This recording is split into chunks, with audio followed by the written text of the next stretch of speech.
એટલે આપણે ઊંચા રહેવાનું. કેવું રહેવાનું? અને રિસેસ પડે તો એકલા તો રખડવા જવાનું નહીં. બરોબર? ટાઈમસર આવતું રહેવાનું સ્કૂલમાં. બહાર એકલાને ફરવાનું નહીં. જુઓ, બેંકનો પાસવર્ડ આવે, મોબાઈલનો પાસવર્ડ આવે, બરાબર, બધા પાસવર્ડ આવી, મોડાનો એક પાસવર્ડ આવે. તમને ખબર છે? હે? નહીં ખબર ને? તો તમારે તમારા મા બાપને કહેવાનું કે અમને પાસવર્ડ આલો. બરાબર? વોકડા કેમ બે ત્રણ હીરા આપણે યાદ રાખવાના. અને કદાચ કોઈ ગુંડો આવે અને તમને કહે કે મને તમારા મા બાપે હોટલ લેવા મળ્યો છે, કોઈ ઘેર નતું એટલે, બરાબર, તો તમારે શું કહેવાનું?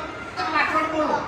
કદાચ એક બે ત્રણ ને ચાર પાસવર્ડ તમને આવ્યો તમારા મા બાપ, બરાબર, તો એને કહેવાનું કે ભાઈ પાસવર્ડ બોલતું. અને એમ કહે કે ભાઈ મારા જોડે પાસવર્ડ નહીં, તો તરત તમારે નાહી જવાનું.